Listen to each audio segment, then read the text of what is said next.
Boa noite a todos que participam desse encontro, aqui nessa sala, e o que nos acompanham através do YouTube.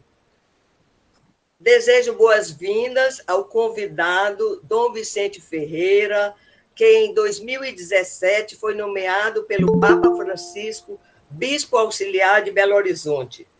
Dom Vicente fará algumas considerações sobre a Igreja no momento presente. Antes de dar início à nossa escola vivencial, queremos fazer, em nome do MCC, uma homenagem especial e bem merecida. Todos já sabemos que, nestes dias, o MST, Movimento do Sem Terra, recebeu uma premiação mundial em reconhecimento pelas suas atividades solidárias em favor das vítimas do Covid. De maneira direta ou indireta, todos também somos vítimas. Esta premiação foi concedida pela ONU, Organização das Nações Unidas, através da Organização Internacional do Trabalho, OIT. Nós, cursilistas, acompanhamos de perto os trabalhos do MST, nesta cidade do Recife, em prol dos moradores de rua. Foram e continuam sendo trabalhos concretos, bem organizados e eficazes. Nossa homenagem consta dos momentos finais de uma Eucaristia celebrada por Frei Aloysio Fragoso. Infelizmente, ele não pôde se fazer presente porque tinha uma celebração eucarística no mesmo horário. Frei Aloysio foi assessor eclesiástico do MCC por vários anos.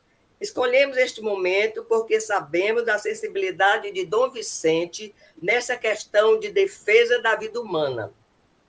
Solicitamos ao moderador desta live, Alexandre Fragoso, para apresentar o vídeo.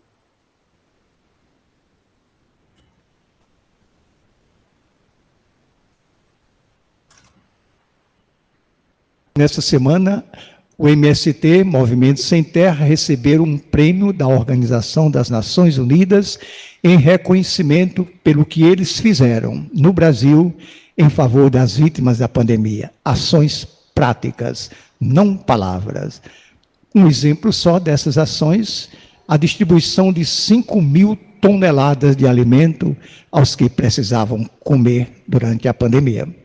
Nossa homenagem será simples.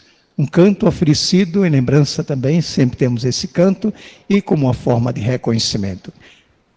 Se conhecermos, cantemos com eles nesse momento.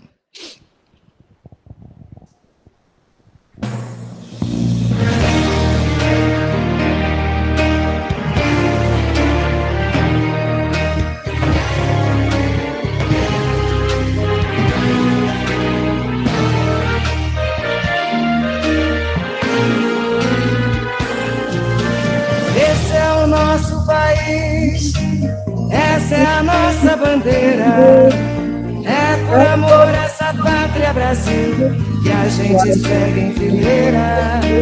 É por amor a essa pátria Brasil que a gente segue em fileira. Queremos mais felicidade no céu desse olhar cor de anil, no verde esperança sem fogo, bandeira que o povo assumiu. No verde esperança sem fogo, bandeira que o povo assumiu. Amarelos só os campos floridos, as faces agora rosadas. Se o branco da paz se radia, vitória das mãos calejadas. Se o branco da paz se radia, vitória das mãos calejadas. Esse é o nosso país, essa é a nossa bandeira, é por amor essa pátria Brasil que a gente segue em fileira.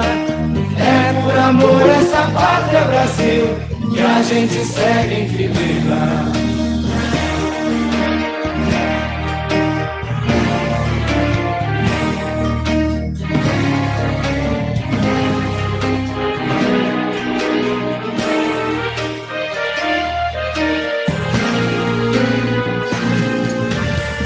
Queremos que abrace essa terra, por ela quem sente paixão, quem põe com carinho a semente, pra para alimentar a nação. Quem põe com carinho a semente para alimentar a nação. A ordem é ninguém passa fome, progresso é o povo feliz. A reforma agrária é a volta pro agricultor a raiz. A reforma agrária é a volta pro agricultor a raiz. Este é o nosso país, esta é a nossa bandeira.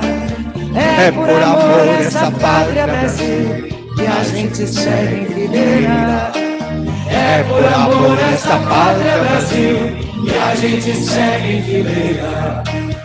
Este é o nosso país, esta é a nossa bandeira.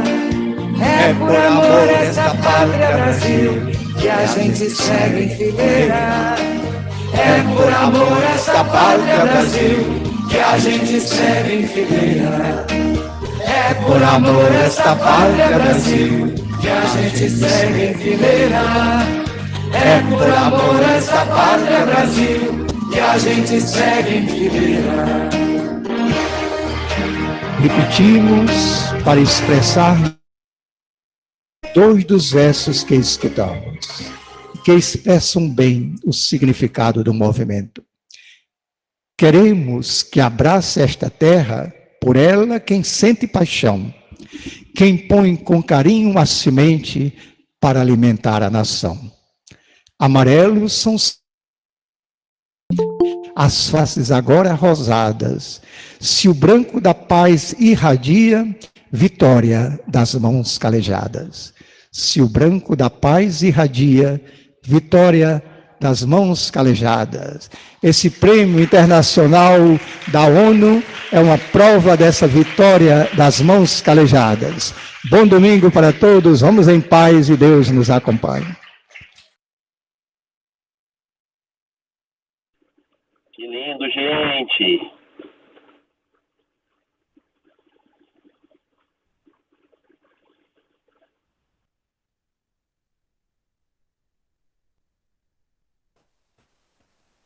Bom, agora convidamos o nosso assessor eclesiástico, Frei Rogério Lopes da Costa, para dirigir a oração inicial. Queridos irmãos e irmãs, boa noite. Louvado seja nosso Senhor Jesus Cristo, para sempre seja louvado. Queremos mais uma vez acolher a cada um de vocês, de maneira particular, ao Dom Vicente Ferreira, que será o nosso assessor, né, deste encontro. E é uma alegria estarmos reunidos, mesmo virtualmente, né? Mas estamos numa comunidade virtual, estamos numa comunidade de fé. Este mês é o mês das missões. E domingo passado nós celebramos o Dia Mundial das Missões. Então vamos iniciar este nosso momento formativo rezando a oração do mês missionário. Em nome do Pai, do Filho e do Espírito Santo. Deus Pai, Filho e Espírito Santo. Comunhão de amor, compaixão e missão. Nós vos suplicamos, derramai a luz da vossa esperança sobre a humanidade que padece a solidão, a pobreza, a injustiça, agravadas pela pandemia. Concedei-nos coragem para testemunhar, com ousadia profética, e crendo que ninguém se salva sozinho. Tudo o que vimos e ouvimos de Jesus, missionário do Pai, Maria, mãe missionária, e São José, protetor da família,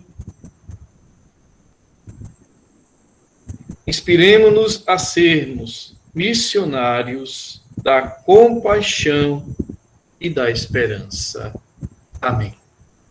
Em nome do Pai, do Filho e do Espírito Santo. Antes de passar a palavra ao facilitador, pedimos a compreensão de todos e todas, para que as perguntas sejam encaminhadas exclusivamente pelo chat. A Isabel fará o controle. Dom Vicente, a palavra é sua. Boa noite a todos, a todas. Abertura motivadora para a nossa conversa. Estou falando nesse momento de Brumadinho, Minas Gerais, onde está a sede da minha região episcopal, que se chama Nossa Senhora do Rosário, na Arquidiocese de Belo Horizonte. Só para você partilhar um pouquinho da minha vida aqui, nós temos o arcebispo, que é Dom Valmor, que é presidente da CNBB. Tenho mais 4 irmãos bispos, porque a nossa arquidiocese está distribuída em 5 regiões episcopais, então cada um de nós, 5 bispos auxiliares, cuidamos de uma dessas regiões. Temos aqui 28 municípios e uma população na arquidiocese com aproximadamente 6 milhões de habitantes. Então, é desse povo, com esse povo que nós trabalhamos. Eu cheguei em 2017 como bispo, nomeado pelo Papa Francisco. Eu sou da congregação dos missionários redentoristas. Fiquei 25 anos. Esse ano, 25 anos de vida religiosa eu fiz na congregação. E esse ano eu faço 25 anos de padre. E tenho 4 anos de bispo. Então, toda a minha formação vem desta comunidade religiosa. Eu não sei se vocês chegaram a ter contato, porque aqui na nossa região, os redentoristas acompanhavam muito o movimento de Cursilho. Era muito forte aqui a presença dos redentoristas, né? E vocês já conhecem um pouco a trajetória que marca a minha vida, com o rompimento da barragem da Vale na mina Córrego do Feijão, em Brumadinho, no ano de 2019, 25 de janeiro, portanto, ontem foi aniversário, dia 25. Nós tivemos, então, um impacto profundo dessa realidade, não só na vida pessoal, mas no ministério. Então, eu gosto de registrar sempre na minha fala isso, porque é um marco, inclusive, eu considero como de conversão pastoral, e vocês vão entender, então, um pouco da minha fala, da minha partilha. Hoje, eu estou inserido em diversas redes, sobretudo com a temática da ecologia integral e mineração. Temos a Comissão de Ecologia Integral e Mineração do CNBB, da qual eu sou secretário. Temos um GT do Leste 2, aqui em Minas Gerais, do CNBB, também, mesmo tema, ecologia integral, e uma rede internacional que se chama Rede Igrejas e Mineração, da qual eu faço parte também. Além disso, pertenço à Comissão de Cultura e Educação da CNBB, e no Leste 2 tenho aqui a Comissão Missionária. Então, o chão, o endereço de onde eu falo, e gostei muito do tema de vocês, falar um pouco da igreja na conjuntura atual. É bom a gente sempre saber, né, de onde o bispo, o padre, o leigo, a pessoa está falando. Então, eu estou falando dessa realidade profundamente ferida e da experiência que nós, sobretudo, que nós fazemos já há quase 3 anos depois do rompimento da barragem aqui em Brumadinho. Então, isso afeta o meu ministério e talvez se aproximando um pouco mais da minha pessoa, vocês entendem ainda mais o porquê de alguns posicionamentos. Então, o tema de vocês hoje, considerações sobre a igreja no mundo atual, eu queria fazer primeiramente, vamos dividir assim, para poder facilitar o caminho. Primeiro, umas palavrinhas sobre a conjuntura geral, global, sobre o que se passa a humanidade hoje. Não só pela perspectiva da pandemia, mas o que está acontecendo conosco hoje no mundo. Um pouquinho da minha visão, né?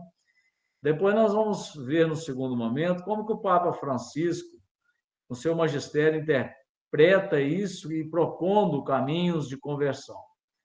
Conjuntura global, caminhos de conversão.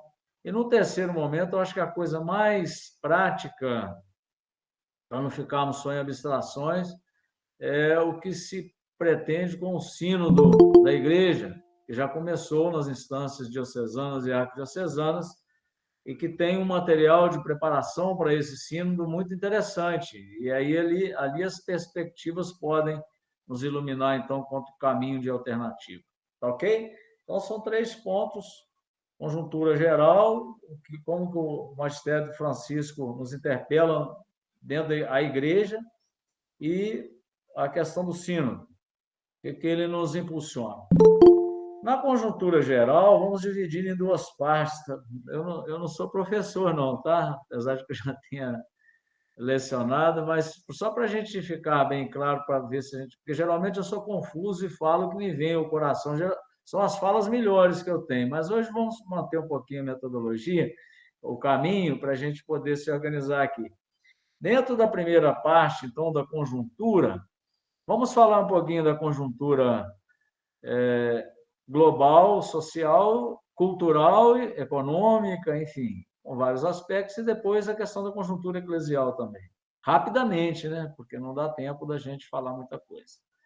Sobre a situação da humanidade nesse globo, nesse planeta, nós poderíamos chamar de um tempo profundamente ambíguo, contraditório.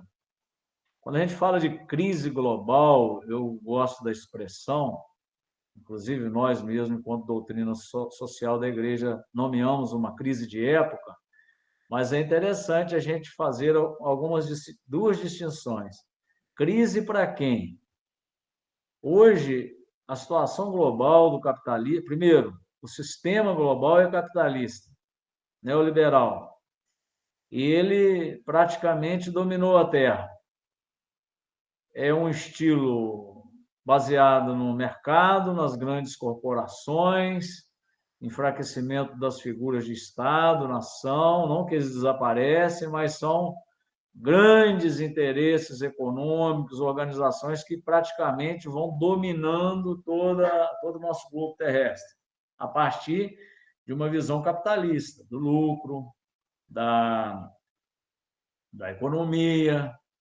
Isso passa a ter, então, uma predominância que coloca a dicotomia, a ambiguidade está aqui, ó. Hoje nós temos 1% da população mundial que praticamente detém 50% das riquezas do nosso planeta.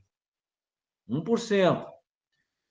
1% tem riqueza equivalente ao que tem outros 50% da população mundial. Por isso que a palavra crise, é preciso saber crise para quem, né? Se nós temos em plena pandemia crescimento de alguns poucos bilionários e em plena pandemia o aumento dramático de muita gente na linha da pobreza e da fome e do desemprego. Então, essa é uma realidade extremamente crítica, porque o sistema capitalista, sejamos honestos, ele está servindo especialmente a 1% da população mundial. O resto está passando os apertos que nós estamos passando, e ainda com agravante, que cada vez aumenta mais a classe dos excluídos e descartados. E o problema não é novo, mas ele está se tornando cada vez mais um problema, que é a crise ambiental planetária, com todas as questões que nós temos, aquecimento global, falta de água.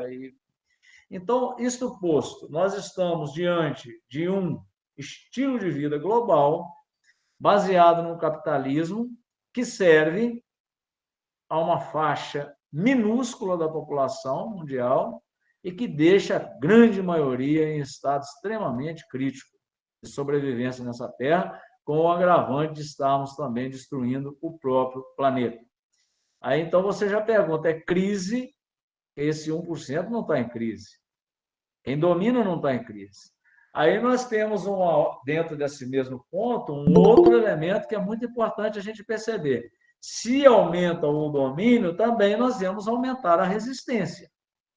As redes, as organizações, as pressões, que vêm de onde? Desde baixo, desde as comunidades, desde as organizações populares, desde os movimentos populares, desde aquilo que é a base da nossa sociedade. Então, nós temos hoje, essa é a nossa esperança. Uma pergunta: e aí? Esse sistema tem uma alternativa? Tem, se ela vier pelas comunidades atingidas, pelos mais pobres. Se não for pela organização popular, esse estilo vai continuar violento do jeito que está. Então, aqui está uma análise muito superficial, mas bem cirúrgica do nosso tempo. Isso agravou-se com a pandemia. A gente viu claramente isso tudo aí posto na mesa com a pandemia da Covid-19. Então, nos colocamos aí onde que nós estamos enquanto cidadãos, enquanto brasileiros, depois nós vamos falar da igreja. Espero que estejamos ao lado da democracia que abraça, sobretudo, as populações menos favorecidas e as feridas da terra. Então, nós temos uma categoria que, para mim, é chave. Atravessamos um tempo global e a marca desse tempo é a vulnerabilidade, é um mundo ferido. E é uma crise que junta ser humano e natureza, é uma crise socioambiental. Então, os gritos da terra são os nossos gritos são o grito da terra, dos pobres, e então nós atravessamos um mundo ferido. Essa, para mim, é a imagem global do mundo. Mesmo que esse 1% ostente as suas seguranças, as suas bolhas, dificilmente nós vamos sustentar esse estilo de vida por muito tempo mais, até porque a natureza já está dando troco e resposta. O nosso mundo é ferido. Aí vem essa marca, nós não sabemos ainda como é que vai ser o nome da nova cultura, mas nós já sabemos que a nossa tem uma marca e ela se chama uma cultura, um mundo ferido. Tanto do ponto de vista antropológico, humano, quanto do ponto de vista planetário. Vivemos num planeta e num corpo humano cheio de feridas, indagações e inquietações de todas as espécies. Portanto, estamos atravessando uma mudança de época. E esperamos que essa mudança de época seja a superação desse capitalismo neoliberal destruidor que está aí.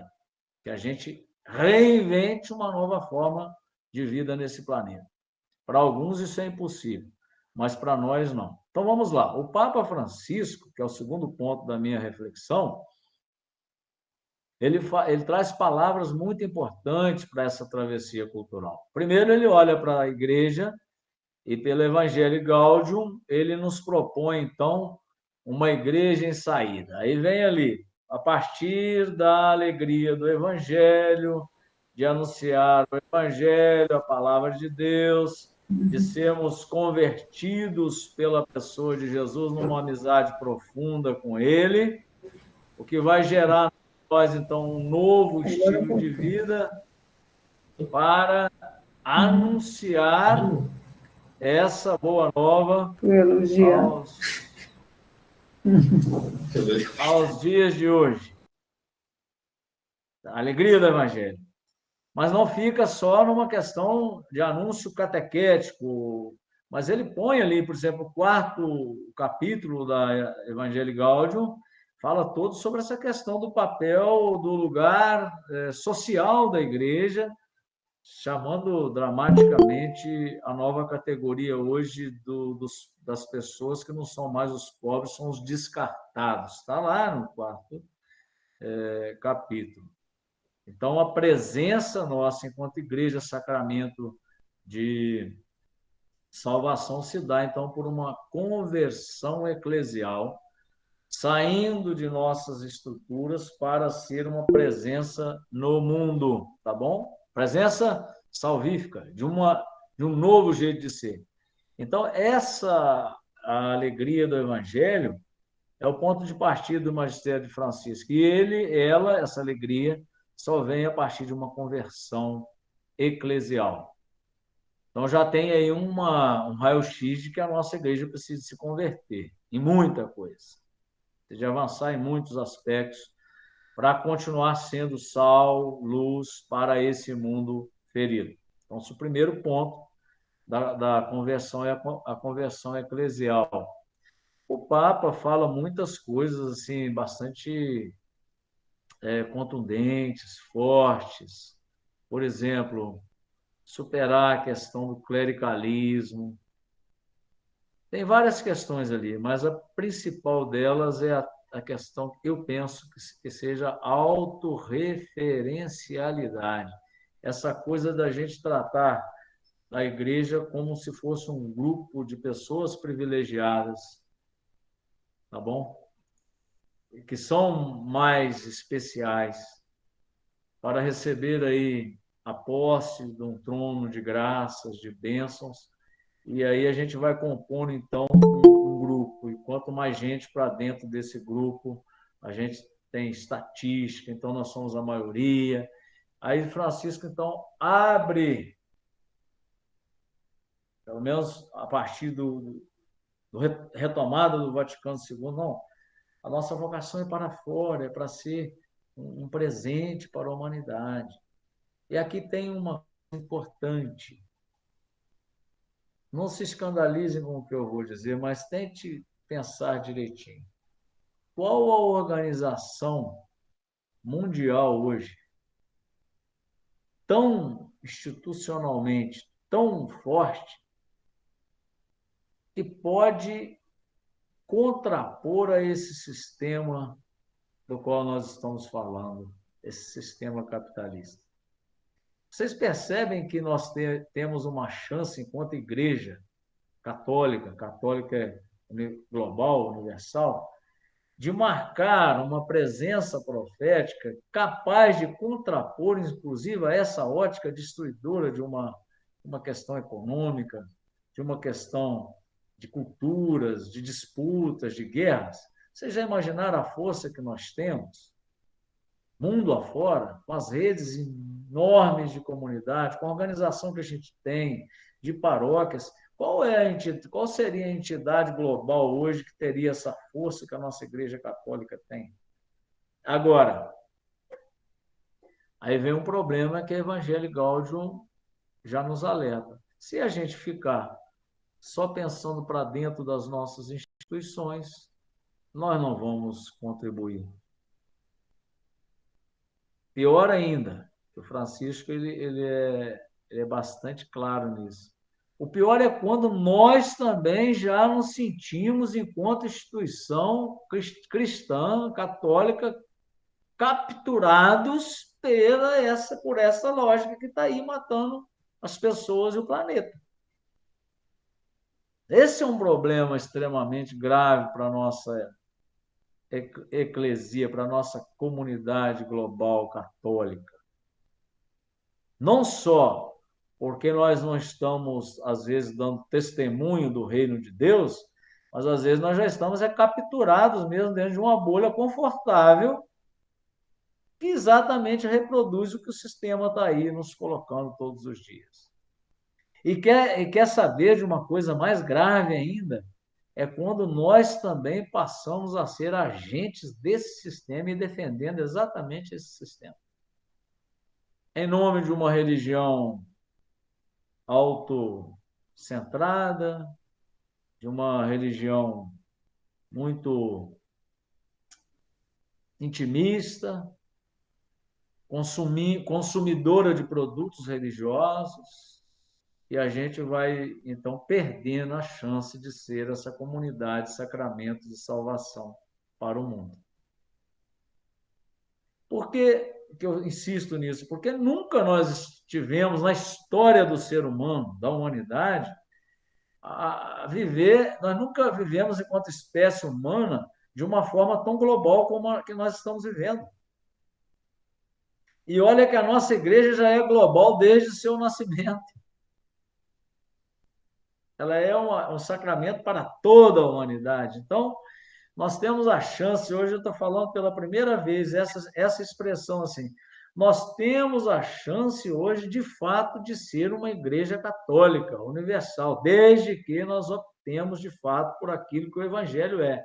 Vida plena para todos, construção do reino de Deus, combatendo o reinado de morte que está imposto aí sobre nós em muitos aspectos. Não estou dizendo que o reino de Deus está só com a nossa igreja católica, não, tá bom? É porque o nosso tema hoje ele é considerações sobre a igreja nossa hoje. Então, para a gente assumir o nosso endereço pelo Evangelho e Gáudio, nós temos uma chance muito grande. Agora, temos que realmente ter um processo de conversão, porque temos os nossos pecados, eles são muito graves, muito graves. Autorreferencialidade, as crises, como, por exemplo, a questão da pedofilia. Temos muitos problemas graves dentro da igreja. Então, está na hora da gente reacender essa chama do Evangelho em nós, para que a gente possa, de fato, a partir da alegria do Evangelho, ser uma igreja em saída, um hospital de campanha, um lugar de acolher as feridas e fazer um pacto global com essa humanidade pela vida, e não ficarmos capturados por esse sistema que está aí. E nem sermos, muito menos, propagandistas dele. Nós cristãos temos que realmente tomar muitas decisões. Claro, não estamos sozinhos, tem as igrejas cristãs, evangélicas, as outras religiões, vamos falar disso daqui a pouco, mas vamos ficar aqui na nossa conversão eclesial. Tem muita coisa acontecendo, o Papa Francisco já está aí com a questão da economia de Francisco e Clara, com o Pacto Global pela Educação, enfim, muita coisa acontecendo, mas só para chamar a atenção que a responsabilidade é nossa de uma conversão eclesial. Segundo ponto, é a conversão ecológica. Vamos lá, lembrar da Laudato Si. Outro dia,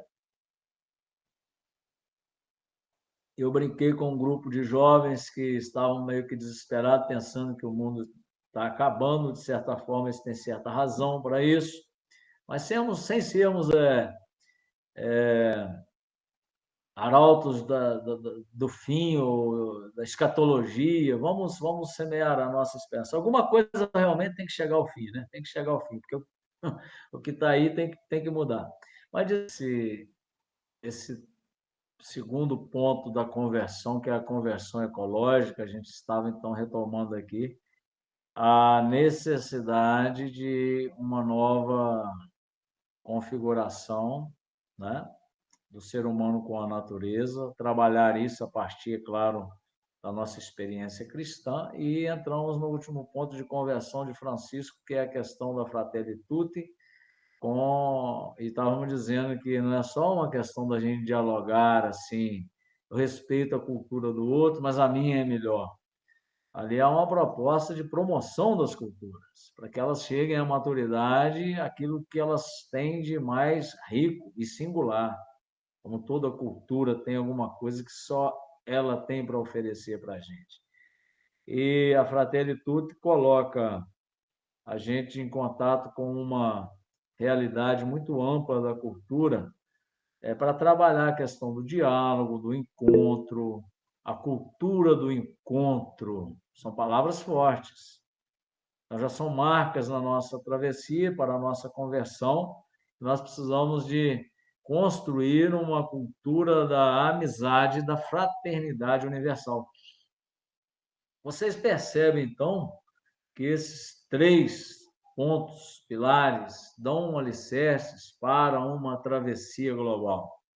A conversão eclesial, a conversão ecológica e a conversão cultural, que seria igreja em saída,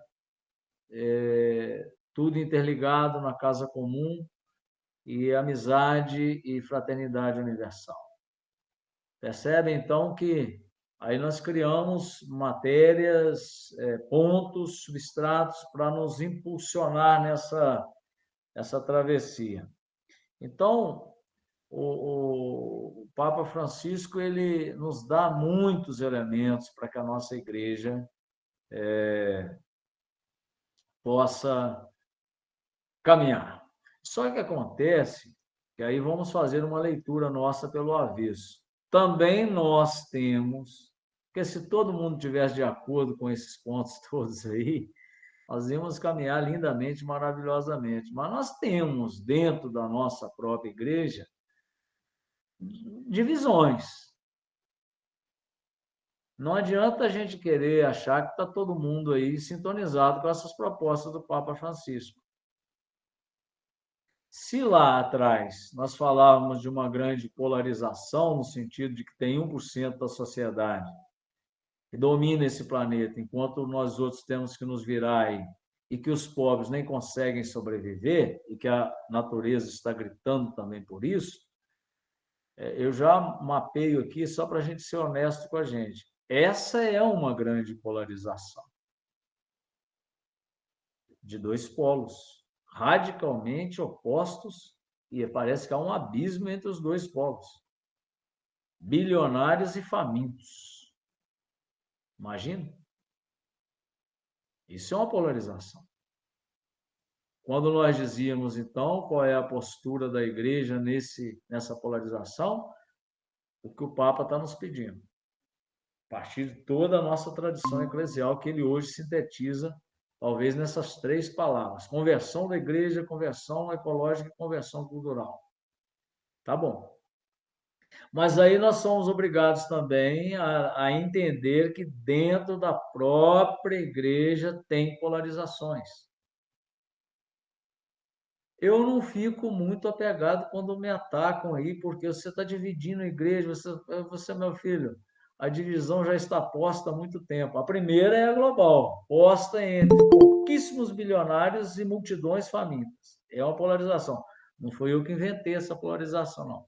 Na igreja já tem também uma polarização entre aqueles que, de fato, abraçam essa proposta de conversão, o reino de Deus enquanto perspectiva, de justiça, de paz, de luta em favor dos mais pobres, que a gente encarne, então, essa experiência cristã da nossa fé, para traduzir em amor encarnado, e isso gerar esperança para o nosso povo, que é essa igreja, de fato, misturada com as realidades humanas. Aí nós temos uma igreja, mas nós temos também um outro tipo de igreja, desencarnada, alienada, só quer saber de salvar a alma, só quer saber de igreja, de rezar, rezar entre aspas, porque também tem um problema aí. Até parece que esse movimento nosso de estar junto, caminhando junto com o nosso povo, até parece que isso não é oração, né? Claro que é. É o povo de Deus caminhando em sintonia. Então, nós temos também aí, se alguém critica esse ou aquele grupo de polarização, porque você está dividindo, está afastando, porque é o partido X, não é partido. Nosso problema hoje, eu não acho que é só uma questão de partido político, não. Também tem isso, mas não é esse o problema. O primeiro é a polarização dos pouquíssimos bilionários com os muitíssimos de famintos. E o segundo é uma igreja que quer avançar, sendo, de fato, uma igreja encarnada na história, aquilo que pede o Vaticano II, aquilo que pede Jesus Cristo, a palavra que está sempre ali, igreja samaritana, igreja misturada com as feridas, que acolhe, que é hospital de campanha, e uma igreja que quer seguir numa bolha espiritualizante, espiritualísticas, fingindo que nós não temos corpo, que nós não temos sexualidade, que nós não sentimos fome, sede, que nós não temos afetos, que nós somos de um outro planeta. Aí não. O pessoal assustou comigo numa missa outro dia, que eu olhei para o crucifixo e falei: Jesus, se o Senhor hoje está pedindo para a gente se desencarnar dessa história para viver um negócio meio fantasmagórico chamado cristianismo, o senhor me desculpa, mas o grande equivocado foi o senhor que veio aqui e falou que se encarnou para mostrar para a gente como é que a gente se faz na nossa carne humana. Então, para que vieste aqui fazer esse caminho todo? Aí virei para o povo que estava assustado e falei assim: pois é, ele fez um caminho tão longo, tão cheio de sacrifício, para mostrar para a gente que o nosso lugar é a construção do amor, que nos salva, e nós estamos querendo voltar com ele para um céu que nem existe sem o que nós construímos aqui. Porque ele deixou isso aí. Vocês serão reconhecidos que são meus discípulos se vocês se amarem e construírem esse amor entre vocês. E deixou tudo isso aí, ó. Fé sem obras é coisa morta. Religião sem compromisso social é bobagem. Ele que deixou isso. Porque ele criticou o levita, o sacerdote, que já iam para o templo lá e passaram por cima do ferido, e elogiou o samaritano, que era até inimigo daquele povo, falou assim, esse vai para o reino de Deus.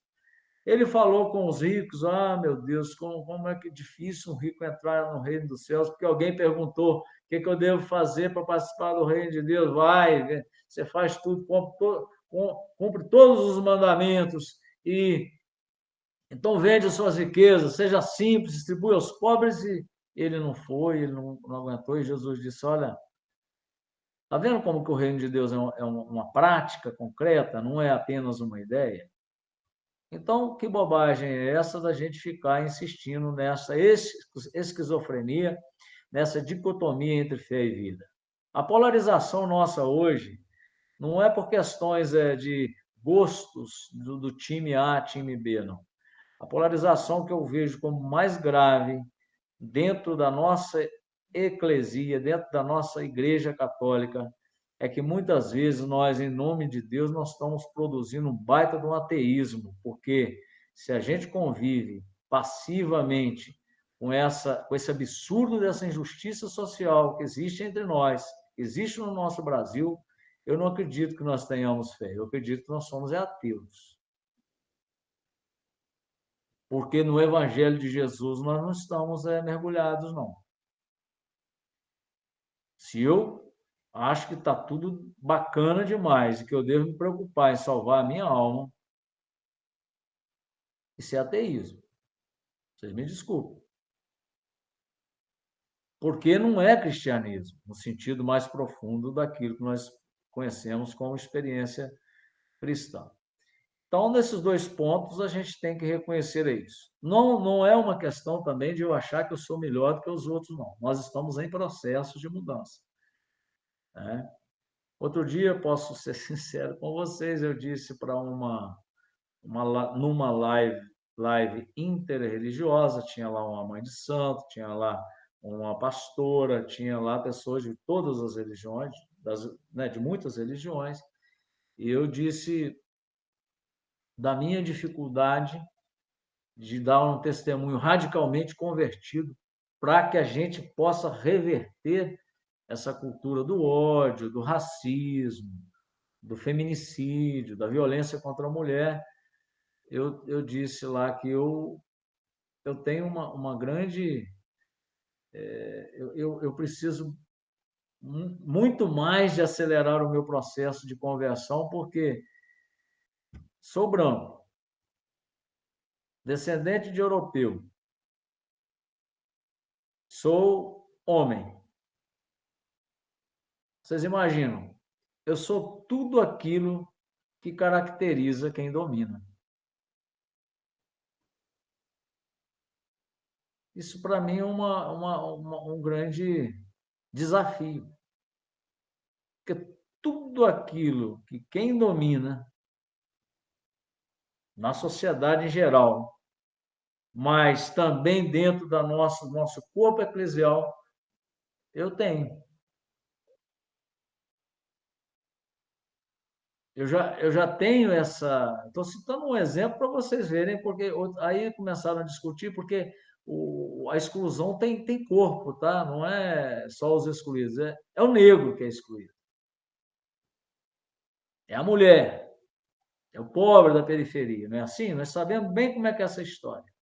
Então, eu tenho essas características aí a saída que eu encontro enquanto testemunho eclesial é, então, julgar meu corpo. Aí eu termino essa segunda parte da minha fala para entrar na terceira e na última. É julgar o meu corpo do lado daqueles corpos que mais sofrem preconceito e violência. Eu só posso me considerar um caminho de conversão porque eu estou do lado dos quilombolas, do lado dos indígenas, junto com o pessoal que trabalha essas questões que luta contra a homofobia, LGBTQIA+. Só se eu, de fato, estiver do lado dessas pessoas. Inclusive, Dos movimentos sociais, vocês fizeram referência aqui para minhas bandas, basta eu tirar uma foto aí com quem tem bandeira de MST, que isso já descarrega milhões de comentários negativos. Mas se eu me recusar a colocar meu corpo do lado dessas pessoas que estão extremamente agredidas no cotidiano da nossa vida, eu estou traindo o Evangelho de Jesus. Porque ele foi julgado exatamente por isso. Não é você que estava lá comendo com os pecadores, mas você tocou num leproso, mas essa mulher que está enxugando aí seus pés com óleo, Jesus, aí está o ponto X, ponto auge da nossa conversão. Jesus não brincou com ideias, ele foi um corpo que tomou posição concreta. Não adianta eu querer hoje passar um testemunho para o mundo se eu falo, mas as pessoas não me veem, tirando foto, porque tem muita gente, inclusive lideranças de nossa igreja, que tem vergonha, diz assim, não pode tirar aí, porque você vai se comprometer. Aí o MST te dá um boné, não usa isso não, porque isso daí vai te comprometer. Aí, pai de santo, o que é isso? Você vai num terreiro? É disso que nós estamos falando enquanto um ponto fundamental para a nossa questão eclesial hoje. Agora, se você toma esse...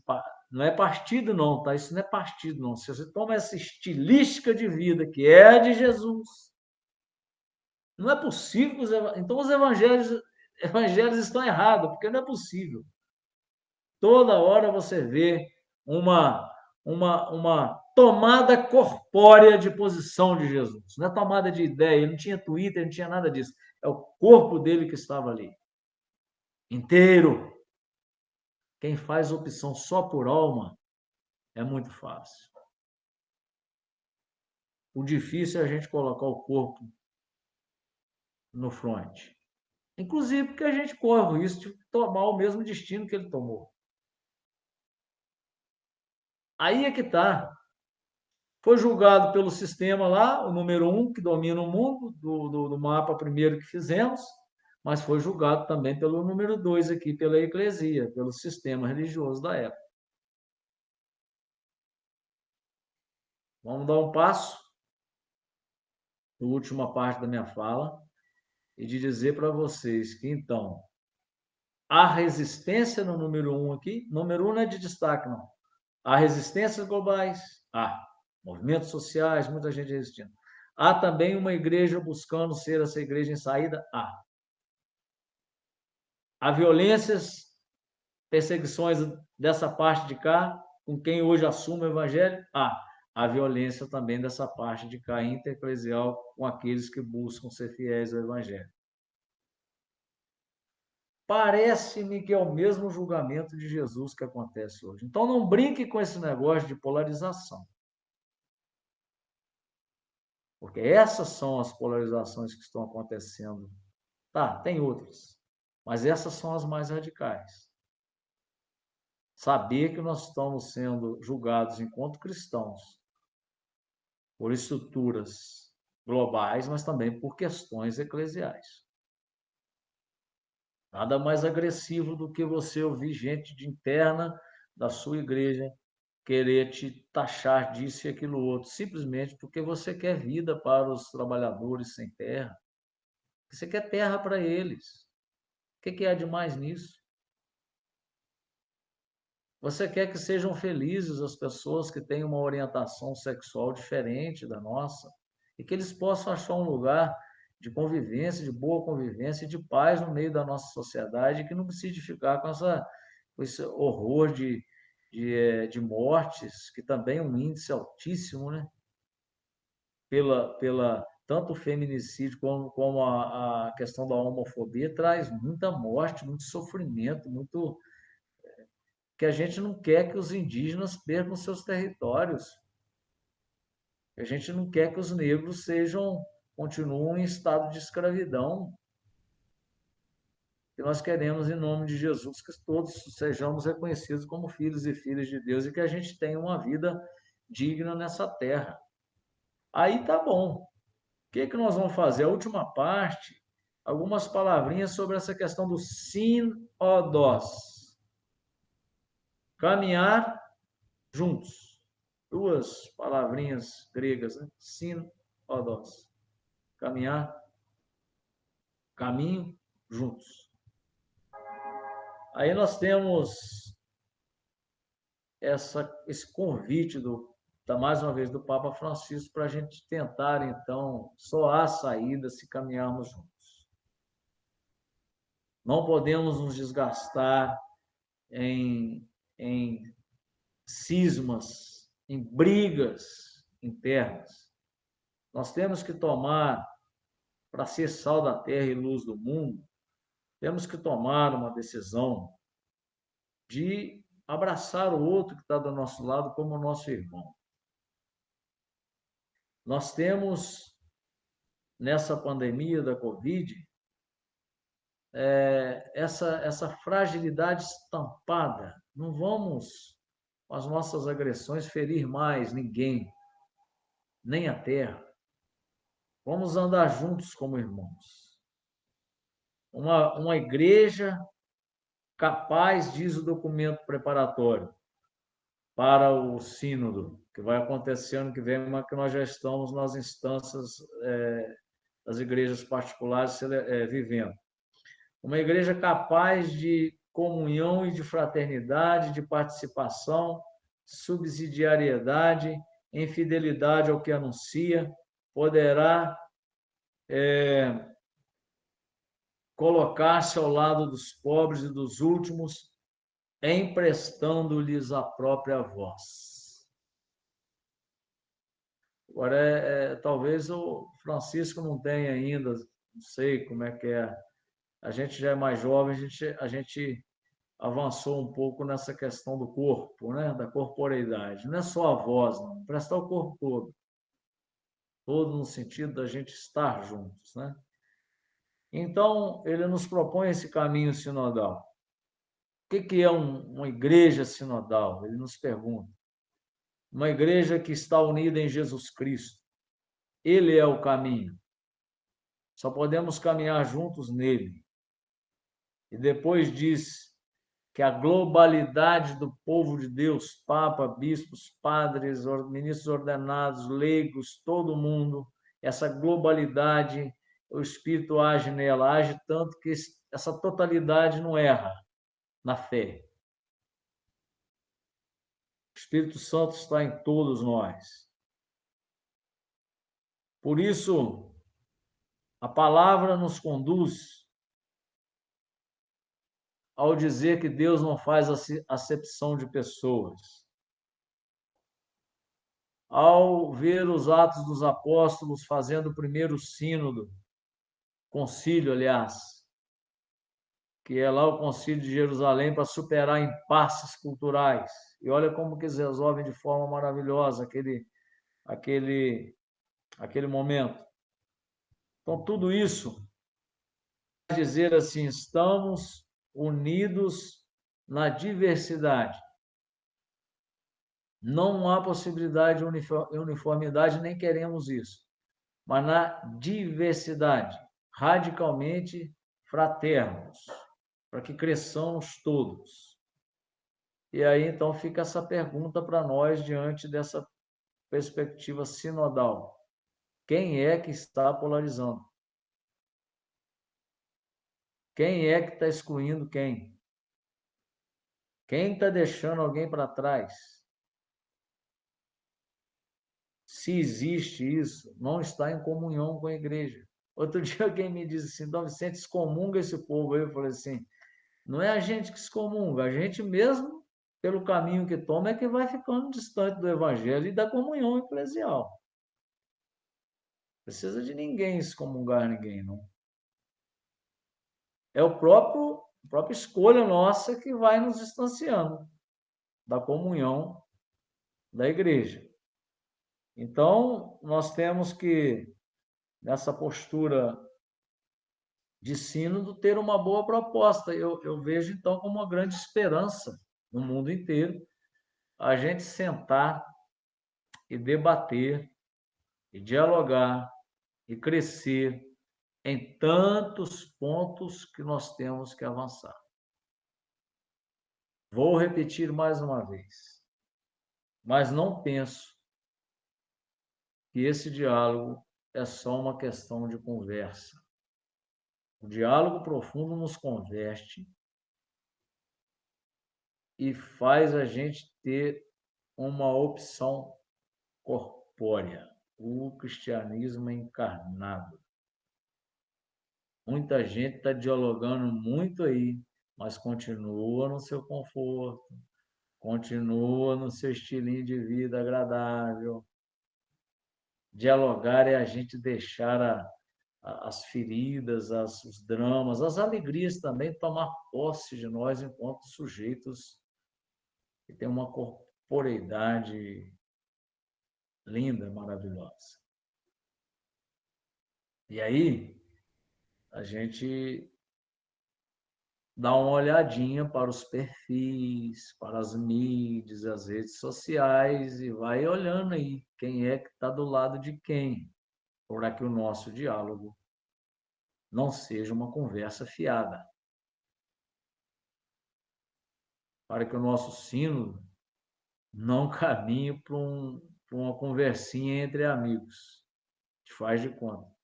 Dialogar hoje, ou eu trago os excluídos para o centro da nossa conversa, ou eles vão continuar excluídos e a gente dialogando entre a gente.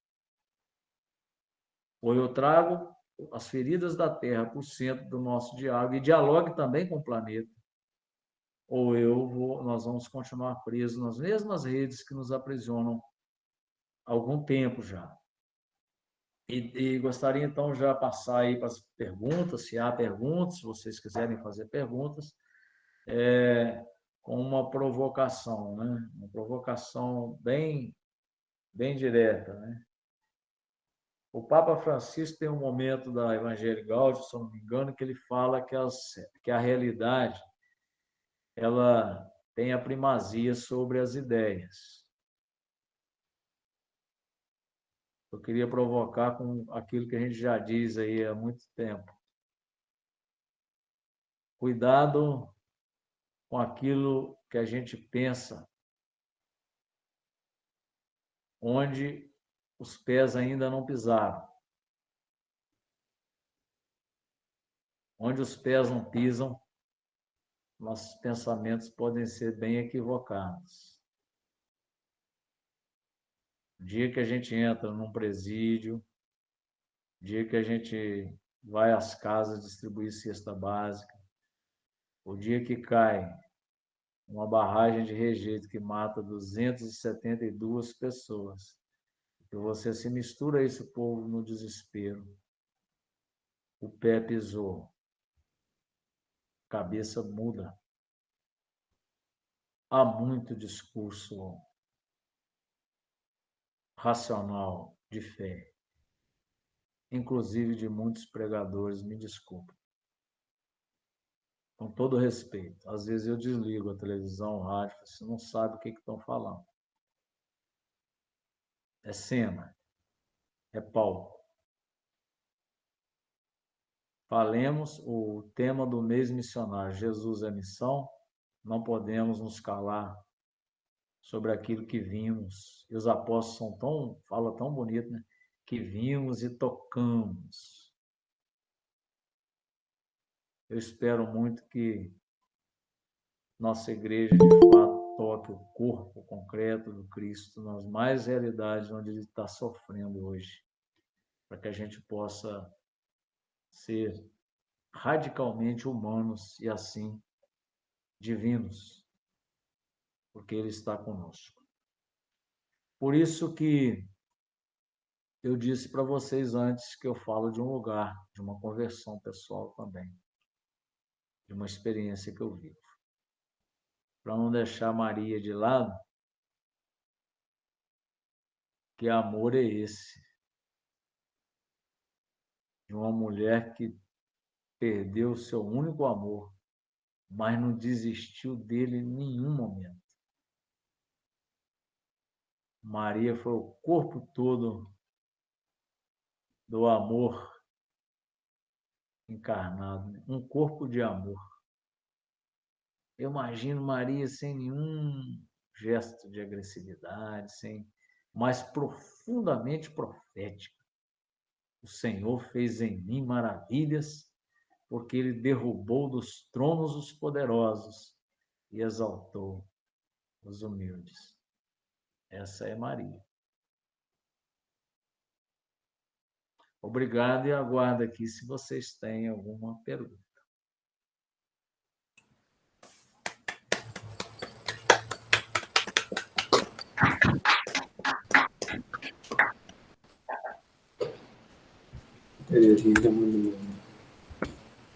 Boa noite, Dom Vicente. Sou Isabel, eu fiquei encarregada aqui por Janete de lhe passar as perguntas e os comentários que apareceram no chat, né? Então, algumas pessoas já se colocaram e eu vou passar aqui, né? A primeira observação e pergunta foi de Cláudio Cristino. Ele colocou o seguinte: segundo a estatística da pré-pandemia, indicava um esvaziamento forte da Igreja Católica, em detrimento do crescimento de igrejas neopentecostais, cujo cristianismo é pregado pela lógica da prosperidade. Observando os movimentos em várias paróquias que estão esvaziados, esses movimentos, né, acredito que a velocidade de diminuição de nossa igreja aumentará. Assim, há o que fazer? Essa é uma preocupação legítima. Leigos e leigas terão um papel de maior protagonismo dentro da igreja? Eu acho que melhor, talvez, eu fazer as três que já estão colocadas, né? Que o senhor faz uma avaliação. Sim, né? sim, Isabel. Isabel, só para fazer um teste, você me ouve bem? Ouço bem. Então, pode continuar as outras perguntas. Pronto, vou continuar. Então, na sequência, Amaro Augustinho fez uma pergunta e depois ele mesmo já se achou contemplado na sua colocação, que era sobre o que é que nos impede, né, para fazer esse movimento em saída, né, da igreja. E aí ele pergunta como poderemos romper essas amarras conservadoras e anticristãs em nossa igreja, para que ela se converta realmente. Aí ele dá um exemplo. Por exemplo, como faremos o sínodo acontecer intensamente em nossas paróquias e demais ambientes, vencendo as resistências? Né? Que a gente fala, como é que a gente se torna, aí eu vou complementar aqui, como é que a gente se torna corpo nessa caminhada sinodal, né? E a terceira veio de Beth Araújo, que ela agradece muito a fala do senhor, diz que foi maravilhosa, inovadora e sábia, que é uma encarnação cristã. E estar junto nesse momento, né, faz a diferença da igreja em saída. Vou buscar assim fazer mais e mais esta ação, essa conversão. Foi só uma observação, uma linda observação sobre a sua fala. Pronto, só tem essas três por enquanto, né? Vão comentando e aí vão criando coragem de reagir. É importante, né, que pergunte ou reajam, como os nossos irmãos fizeram. Então, Isabel, eu creio, a diminuição é uma realidade estatística, mas eu queria polemizar essa questão de estatística um pouquinho, para a gente poder não ficar também achando que estatística é a salvação.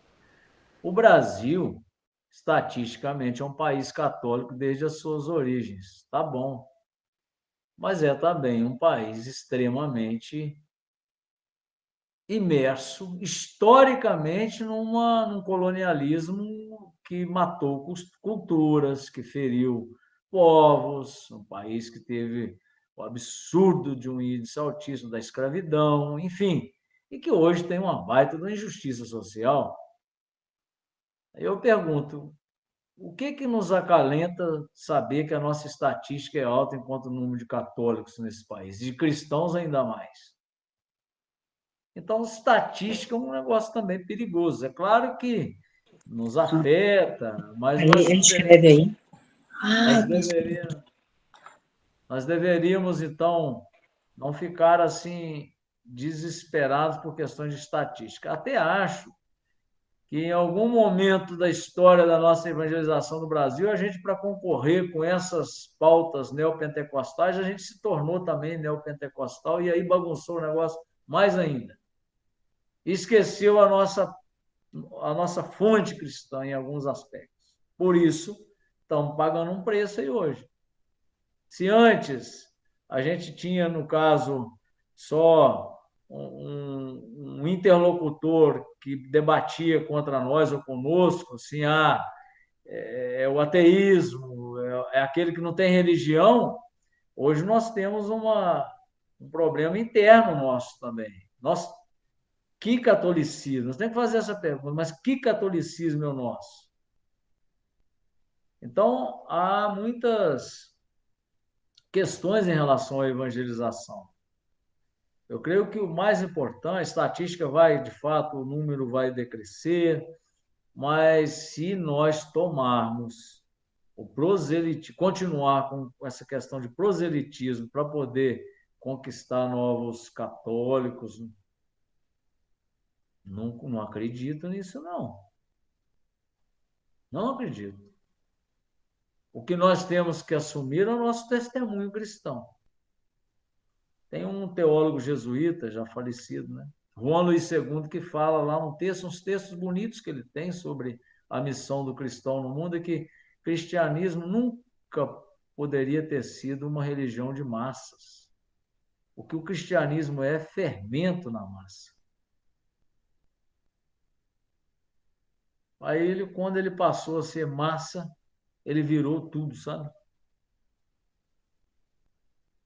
E aí a gente vai...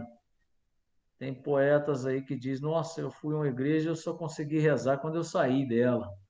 É assim, porque as coisas assim ganham tudo, vira tudo, e a gente não sabe direito o que é a nossa vocação profundamente cristã. Tá falando muito baixo, né, Elias? Vou falar mais alto, porque eu estou cansando já também, um dia desse tão grande, né? Então, preocupar com estatísticas, sim, mas o mais importante nosso é o testemunho e não nos acomodarmos com um cristianismo de massa, mas com um cristianismo que, de fato, viva a experiência cristã. Sobre a questão do sínodo, se tem pessoas mais conservadoras que não apoiam, tem coisas também que a gente não pode achar que diálogo é sem conflito. Também tem conflito em diálogo, né? Vocês têm famílias. Nem sempre é possível dialogar, é tudo belezinha, não. Conflitos. Sínodo também é lugar de conflito. É lugar de críticas, de enfrentamentos. Claro que violência nunca. Mas tem que ter uma certa agressividade no enfrentamento nosso, no sentido de, opa, isso aí está extremamente equivocado em nossa igreja, isso já passou da hora da gente corrigir esse tipo de postura. Sínodo é para isso também. Se for para colocar tudo enquanto a expressão de fé cristã católica como sendo validar tudo isso, nós não vamos andar. Eu não estou dizendo que eu tenha a única expressão, nem que vocês tenham a única expressão, o único movimento. Não é disso que nós estamos falando. Nós temos que crescer todos. Agora, se esse pessoal fica batendo na tecla de um conservadorismo ultrapassado, sem comunhão com a igreja, sem comunhão com o Vaticano II, sem comunhão com aquilo que o Papa nos pede, que a igreja vai haver rupturas. E eu falei timidamente outro dia para um grupo de padres e alguém falou assim, mas não precisa de falar baixo, não, de que a nossa igreja está acontecendo cisma, que já tem muitos cismas silenciosos acontecendo. Essa expressão eu escutei. Cismas silenciosos. Então, essa realidade também será sinodal, enfrentar essas posturas que são contrárias, internas e que são contrárias. Isso nós temos que... Aí a encarnação, vou brincar com vocês, né? Quando o irmão aí disse sobre a encarnação, aí é preparar o corpo para levar algumas pancadas também, porque não vai ter jeito da gente enfrentar esse caminho aí sem levar alguma... A Janete está rindo, mas é preparar, porque se é a encarnação, se Cristo levou... Não queremos isso, mas é preparar, porque isso pode acontecer também, de a gente ser perseguido, criticado, mas não podemos nos esconder, porque senão nós vamos ser infelizes. Alguém me perguntou assim, mas por que o senhor age desse jeito aí? Eu pergunto assim, mas eu tenho outra opção? Me apresente, se ela for melhor do que essa, eu vou para outra, mas não tem outra opção. Senão eu vou ser infeliz. Eu vou dormir depois, meu Deus, eu me omiti diante do pobre, eu me omiti diante daquele que está sofrendo, eu me omiti diante das vítimas de Brumadinho. Como é que eu vou dormir depois?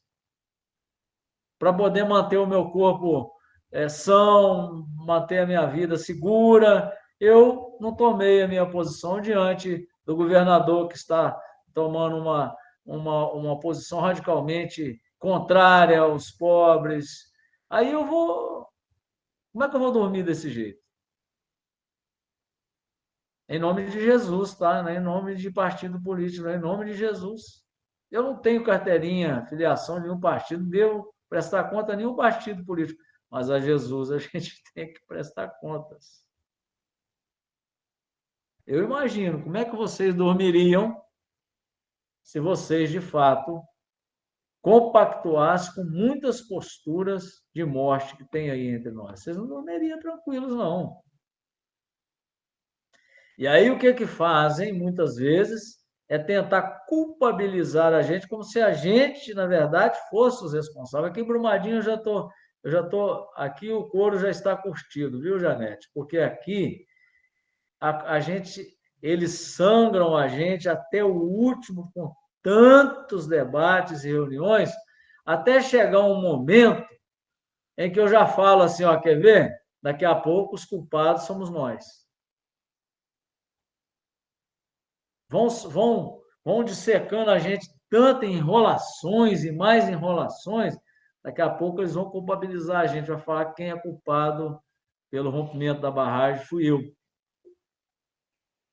Porque é tanta enrolação, é tanta maquiagem, e é isso que acontece em nosso país, infelizmente, e às vezes em nossa igreja. Por que muita gente se desgasta com tanta conversação dentro de igreja? É porque eles sentem isso, mas isso não está dando em nada, não estão fazendo nada, não estão agindo. Então, um pouco sobre a encarnação, é preparar também o corpo. Será que nós não estamos também voltando à época de uma igreja tão encarnada, de um cristianismo tão encarnado, que a gente precisa, não mais talvez naquele jeito místico lá de Francisco, de Teresa d'Ávila, que nós estamos em outra época, mas hoje tem muitas formas da gente carregar no nosso corpo. Ah, lembrei, o cheiro das ovelhas. Nem é estigma, é o cheiro das ovelhas. É preciso sentir. Outro dia vocês vão achar graça. Tem que rir isso aí, viu? Para poder descontrair um pouco. Falei assim: olha, nós temos que sentir o cheiro das ovelhas. Mas às vezes a gente está tão distante dela que nem elas sentem o cheiro nosso. O problema não é só nós sentirmos o cheiro delas, também tem que sentir o cheiro nosso, porque às vezes a gente está tão distante que elas não sentem o nosso cheiro. Então é a encarnação. Pensaram nisso? Se alguém se entusiasmar e escrever algum pensamento sobre essa igreja estigmática que carrega no seu corpo as feridas dos que sofrem, pode ser uma boa reflexão, um bom retiro a partir daí. Mas, por favor, não carregue muito na imagem fantasiosa, essa coisa assim, intimista. Daqui a pouco a gente vai voltar para uma questão muito,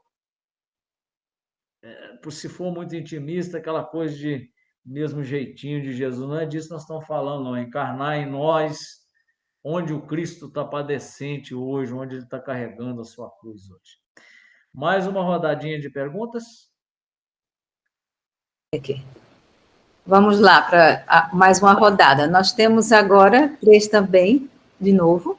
Rejane, em primeiro lugar, falou: Dom Vicente, que futuro tem a Igreja Católica se uma parte não respeita Francisco e sequer respeita o próprio Jesus, ao negar a sua subversão, que foi crucificado por 2 ou 3 processos políticos e renega aos que ele mais amava, os excluídos, os invisíveis, para a elite financeira? Aí tem outra aqui, de Laura, fez uma observação. Muito obrigada, Dom Vicente, pela sua fala e pela presença entre nós. Foi muito esclarecedora e oportuna para compreendermos bem sobre a questão e importância da Igreja Sinodal do nosso Papa, querido Papa Francisco. E Bete Araújo complementa ainda: há algum movimento eclesial da volta das comunidades de base? Por hora, essas 3. A CNBB, no documento de evangelização, projeto de evangelização, chama as nossas comunidades de comunidades eclesiais missionárias, que toca um pouco essa perspectiva das comunidades eclesiais de base, mas eu vejo que é uma chance nossa hoje a protagonismo das comunidades. Aqui onde eu trabalho, por exemplo, tem 200 comunidades. São 12 paróquias só, mas tem 200 comunidades. Nós damos um valor assim extremamente precioso a essas comunidades. Porque a comunidade é ali onde está coração da maturação de fé cotidiana, da celebração, do reconhecimento das pessoas. Eu vejo que sim. Acho que as comunidades de base não foram muito sacrificadas durante um tempo aí, mas a gente tem que reconhecer que tem muita vida aí nessas comunidades, que ainda as igrejas que estão mais assim sólidas é aquelas que conseguem se fazer como rede de comunidades. Pelo menos é o que eu percebo. O futuro dessa igreja cismática, porque na verdade já é um cisma. Você falar, outro dia eu ouvi isso, de uma pessoa relativamente jovem, católico. Não concordo com o Papa Francisco, não concordo com o presidente da CNBB e nem concordo com o senhor. Eu entendi o recado dele. Quer dizer, você não concorda com tudo aquilo que questiona o seu modo fechado de ser igreja. Aí não dá. Aí não dá. Então, o sínodo também vai colocar aí na mesa essas posturas, vai provocá-las. Nós rezamos pela conversão de todos. Nós não queremos divisões, já chega de divisão, o mundo já está muito dividido. Mas pode ser que alguns não assumam essa postura dialogal. Não tem não faço essa fantasia de achar que todo mundo vai dar as mãos aí e vai se converter, não. São processos lentos. Mas o caminho é esse, né? Nós temos que tirar esse horizonte. Vai resolver tudo? Não. Tem gente que é cismático? Tem. Vai ter divisões? Vai. Mas qual é o único caminho de fato para a nossa igreja hoje? A sinodalidade. Porque senão vai virar autoritarismo, ou laxismo, ou bagunça, se nós não nos fizermos como corpo de comunhão, nós estaremos, inclusive, sendo um contra-testemunho de dentro da nossa própria igreja, não querendo ser corpo de Cristo. Que testemunho de comunhão daremos para fora se dentro a gente está tudo dividido e todo mundo brigando? Mas, por exemplo, hierarquia. O Papa deu um recado direto na abertura do sino. Hierarquia é uma praga na igreja. Hierarquia no sentido de... temos hierarquias, né? Família tem pai, tem mãe, tem irmão, tem as hierarquias. As instituições têm hierarquia. Mas o clericalismo é uma hierarquia enrijecida que se torna clericalismo. Isso é uma doença. Isso é uma doença. Outro dia eu dei um susto nos jovens seminaristas. Eu falei assim, já pensou se um bispo chegar à conclusão de que a conversão mais profunda dele, ele se fazer tão irmão, que ele não vai se apegar a nenhum clericalismo ao qual ele está sujeito aí? Mas quem que foi Jesus? O pastor dos pastores. Ele era o maior, não era? E ele não se tornou o que mais serviu? Então, por que nós vamos ficar disputando cargos? Mas essa é uma realidade difícil na nossa igreja. Disputamos, sim. Não estou falando só lá em cima, não. Estou falando também nas pequenas comunidades. É uma conversão continuada. Por isso que a palavra sinodal é para a gente olhar para a Dona Maria, minha mãe, Rosa Maria, que reza o seu texto, e é uma simples zeladora da igreja, está cuidando do reino de Deus, tanto quanto eu, como bispo da igreja, cuido. Ainda com um diferencial, pode ser que ela esteja mais perto do céu do que eu. Porque nós temos que enfrentar isso. Temos que enfrentar. Mais uma vez eu vou voltar ao corpo. Essa coisa do clericalismo, ele é tão enraizado em nossa cultura católica brasileira, que até os mínimos gestos nossos são reveladores disso.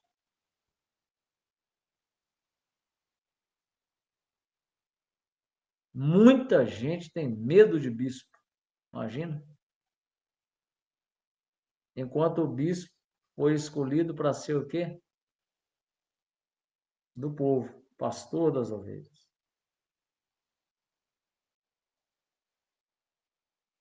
Então, é uma doença que a gente tem que superar muito, com os pequenos gestos.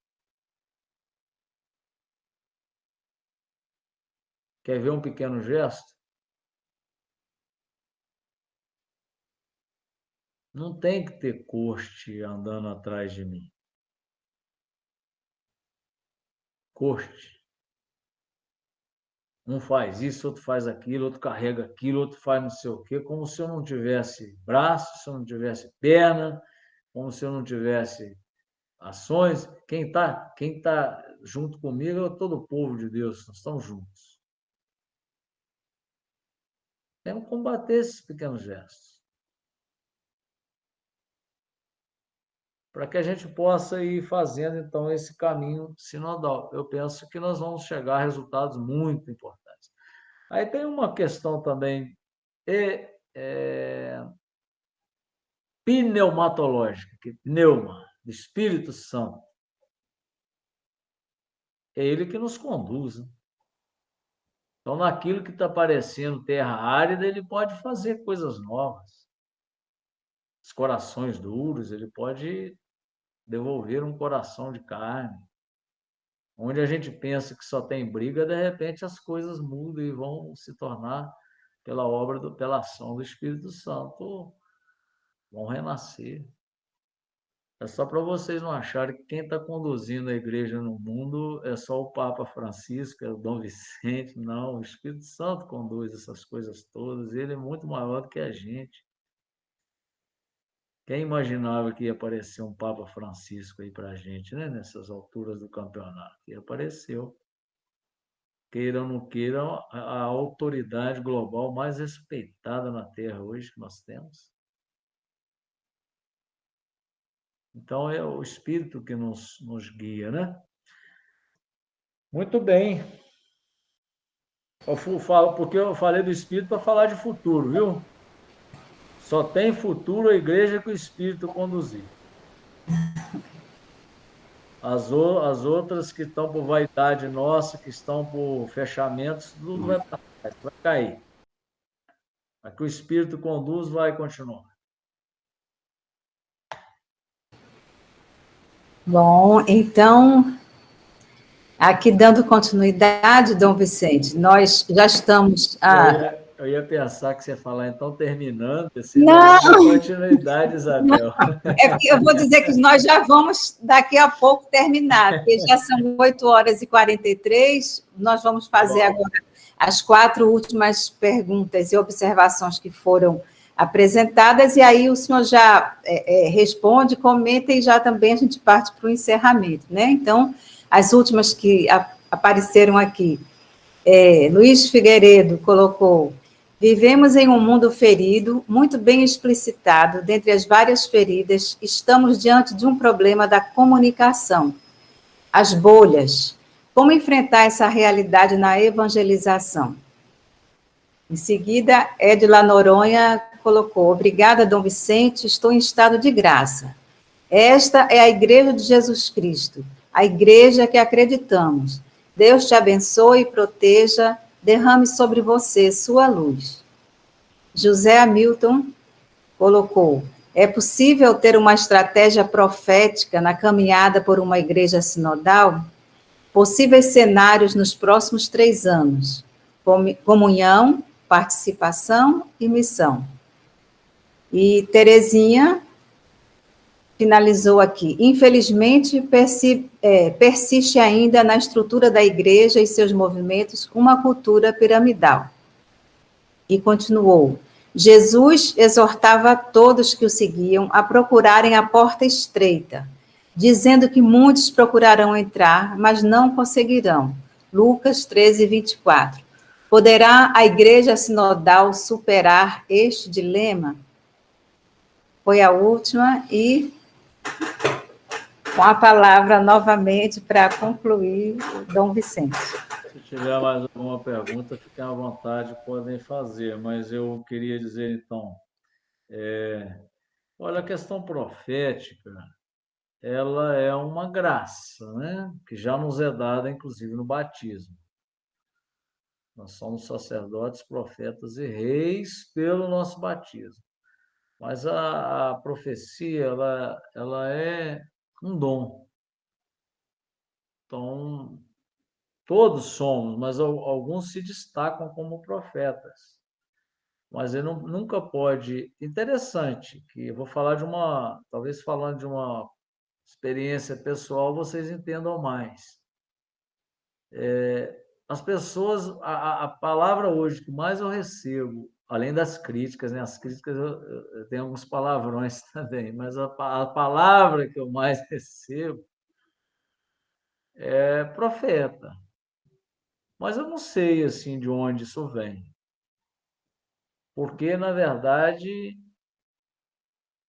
se pegar os profetas bíblicos, eles são os figurões muito chatos, né? E estão sempre descontentes, e eles estão, às vezes, lamentando com Deus mesmo, assim, para que você foi me colocar nessa fria? É isso que profeta é. Mas ele não consegue ficar calado. Ele não consegue. Então, mas não é também ele que se denomina lá, o profeta tal. Ele é reconhecido ali pela comunidade. Então, acho que isso é uma graça que o Espírito vai modelando no coração de alguns essa igreja profética. Agora, concordo com quem falou da questão profética, que é uma das graças mais importantes dos nossos dias. No sentido, não na categoria do mais importante de julgamento, que as outras não são importantes, mas talvez a expressão é ruim, né? Mais importante seria um dos carismas que a gente tem que pedir muito a Deus para que ele aumente, a questão da profecia. Porque profecia, essa coisa de ver horizontes novos, de pregar um mundo novo, de construir um mundo novo, é o que mais nós estamos realmente carentes. Abertura de um mundo novo. Isso é muito profético, né?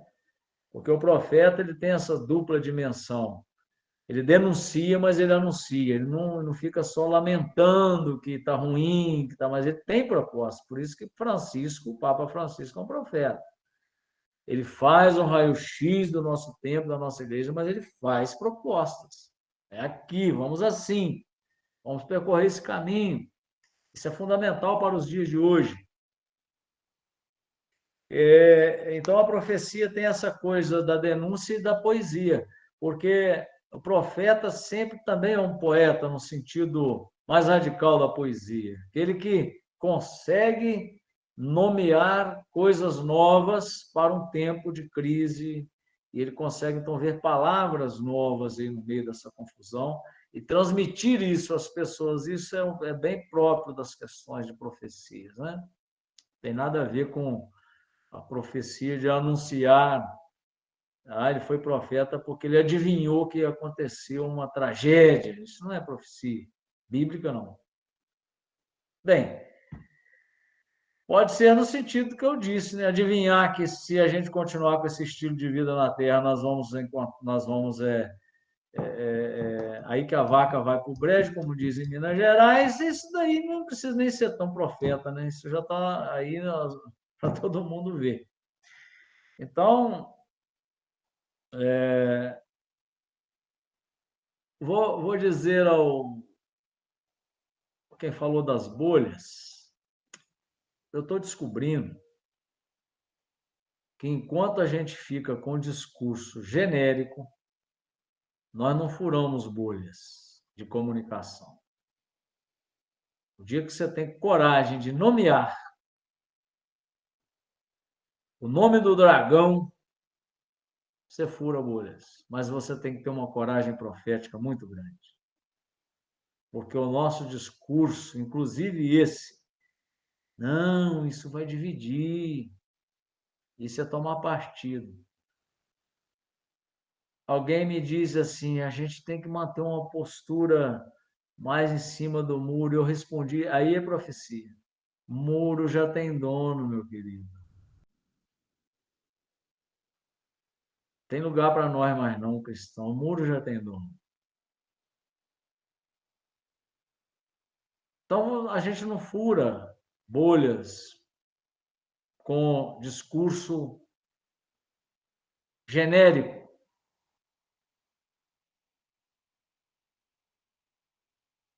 Em 2022, por exemplo, passou um aperto danado com as eleições, viu?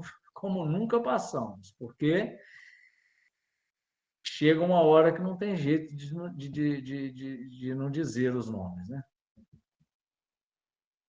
Um discurso genérico,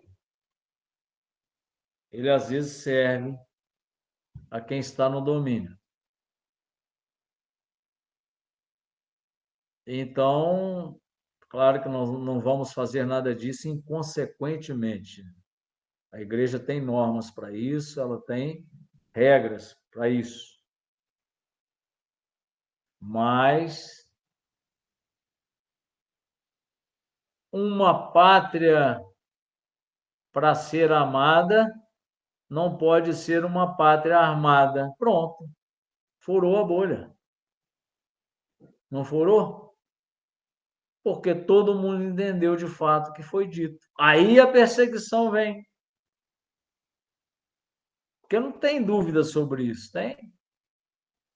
Então, esse é só uma fala profética. E poética ao mesmo tempo, né? Quer coisa mais poética do que esse trocadilho? E todo mundo entende. Por isso viraliza no sentido mais profundo, furou a bolha da comunicação e deixou muito claro uma posição. Então, só para citar mais recentemente, o Dom Orlando Brandes. Mas você quer mais gestos proféticos que tem Padre Júlio Lancelotti, por exemplo, porque com as frases que ele diz, com as palavras, mas ele está lá no meio né, dos moradores de rua.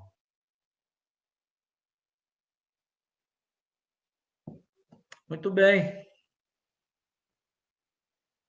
Coragem, vocês já estão dormindo aí? E aí, Isabel? Tem mais nenhuma pergunta, não é isso? Não, não.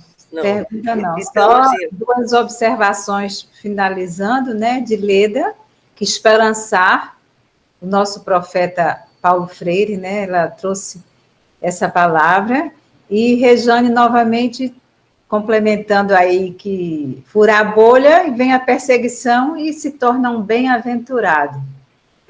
No caso, essa furada de bolha foi uma bem-aventurança. Linda comparação, que é poética, tá vendo? Por favor, leia minha observação. Apesar de ser trágica, mas é poética e é profética. Quem fura a bolha no sentido do que o irmão perguntou aí é perseguido, mas se torna um bem-aventurado, pronto. E bem-aventurado, o Papa fala muito lá, que bem-aventurado significa feliz. Hein? O Zé Milton está aí. Eu cheguei a Zé Milton.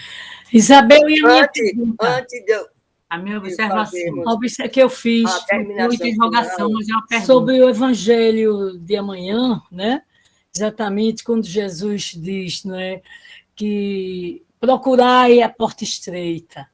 E quando porque muitos procurarão, mas não conseguirão entrar. Com relação ao sínodo, né, que é uma grande porta, eu queria, se eu pudesse fazer um comentário sobre o Evangelho de amanhã, né, Lucas 23, 22 a 30. E fosse uma reflexão, porque é muita coisa. Não, mas 24, é o versículo 24. Então, o estreito é que a gente tem uma opção de vida. E ela é pautada na opção de Jesus. E hoje, quem faz uma opção por Jesus, quem coloca Jesus no centro, vira periferia. E isso é estreito. Isso não é fácil.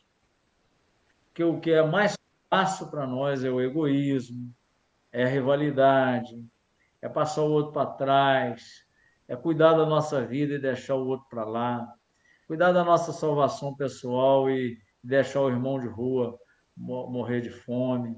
Isso é o mais largo, que a gente pensa que é a felicidade. O estreito é isso. Coloca Jesus no centro e ele vai revirar a sua vida de cabeça para baixo e vai ficar o tempo todo no seu pé.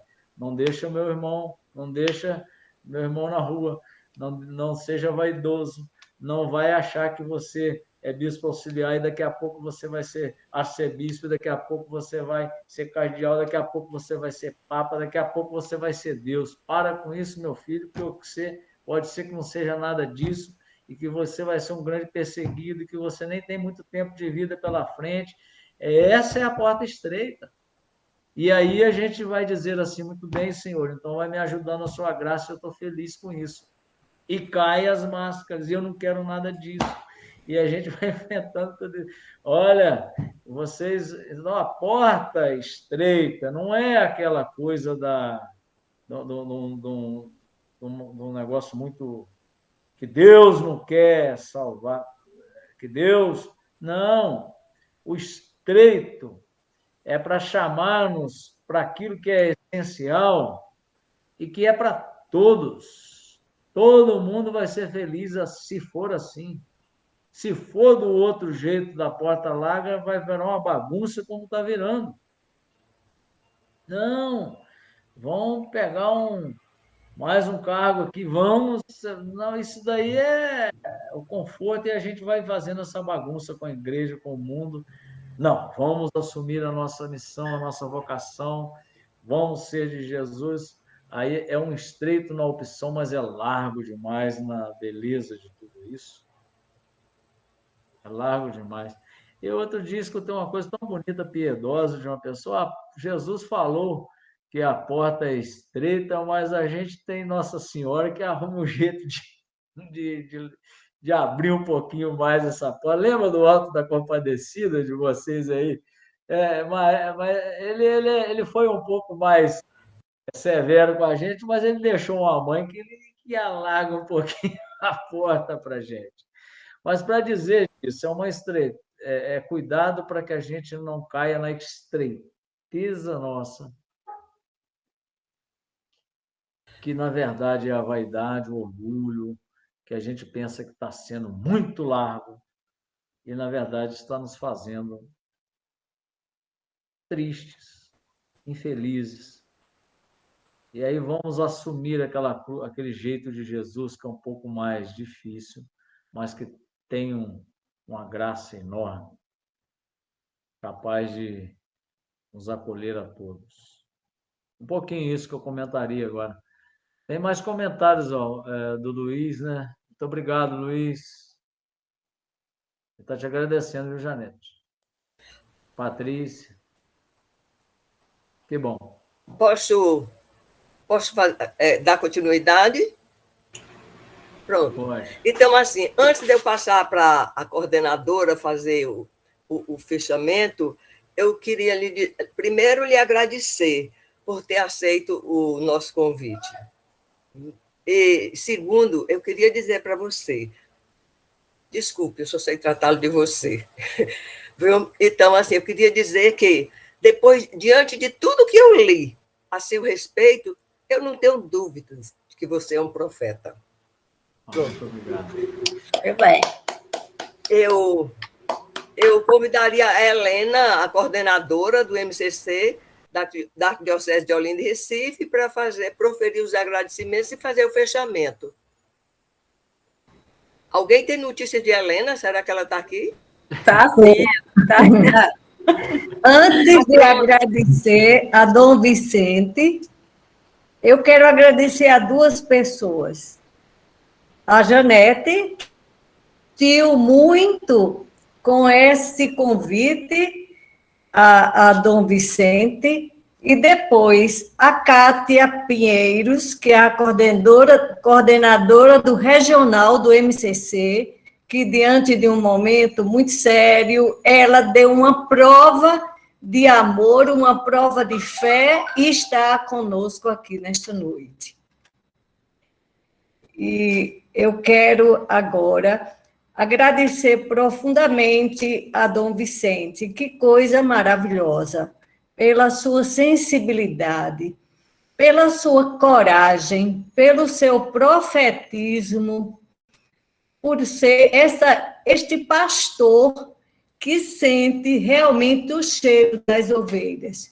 Apesar de ser o primeiro contato que eu tenho com o Dom Vicente, mas eu tenho certeza absoluta que ele é um verdadeiro profeta. Então, essa noite foi uma coisa, assim, maravilhosa, foi fantástica. E outra coisa, agradecer a cada um de vocês e a cada uma, e, sobretudo, que tem muita gente fantástica, líder, gente que está junto com o povo, como Paulo Mansan, como Hamilton, como Lula e Patrícia, isso que estão menos frequentemente conosco aqui, mas, assim, uma quantidade maravilhosa de pessoas incríveis, todas elas. Então, maravilha isso. Agora a gente quer anunciar uma coisa. Amanhã é o aniversário do Dom Vicente.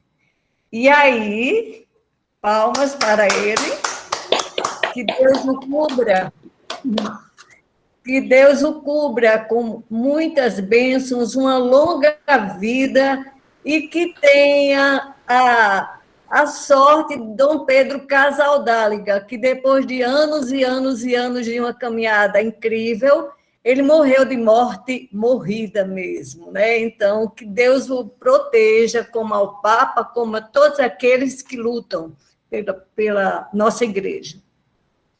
Mas a gente quer convidar duas cursilistas octogenárias maravilhosas para fazer uma homenagem a este grande homem profeta. Tereza e Terezinha, que são gêmeas. Pronto, boa noite. Boa noite, doutor. Boa noite, Dom Vicente. Muito uma alegria muito grande lhe ouvir. Eu acompanhei durante aquela tragédia seu trabalho, vendo as missas que se realizavam no local. E a gente tem que esperançar, né? Como diz Paulo Freire. Então, agora a gente vai cantar um parabéns pernambucano, a letra de Manuel Bandeira e a música de Vila Lobos. Então vamos cantar? Vamos. Saudamos o grande dia que tu hoje comemoras, seja a casa onde moras, a morada da alegria, o refúgio da aventura. Feliz aniversário.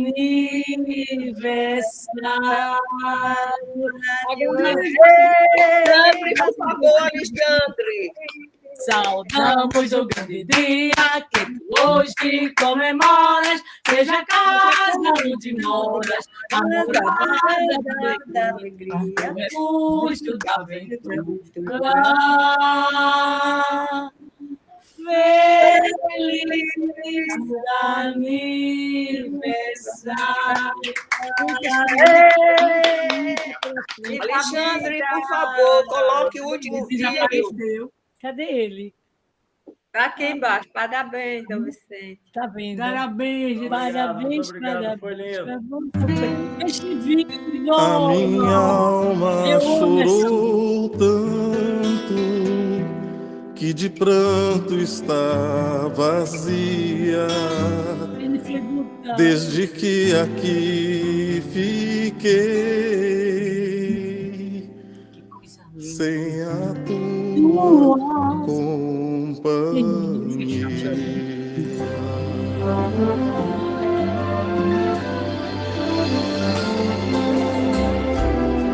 A minha alma chorou tanto que de pranto está vazia, desde que aqui fiquei, sem a tua companhia. Não há pranto sem saudade, nem amor sem alegria. É por isso que eu reclamo essa tua companhia. E é por isso que eu reclamo essa tua companhia.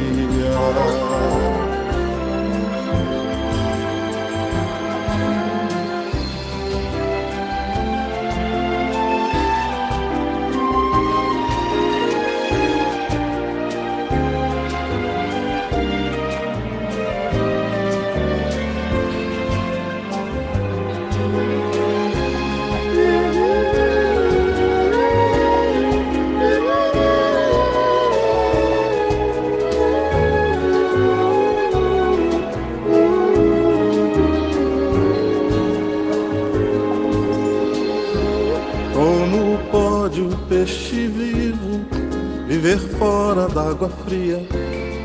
Como pode peixe vivo viver fora d'água fria?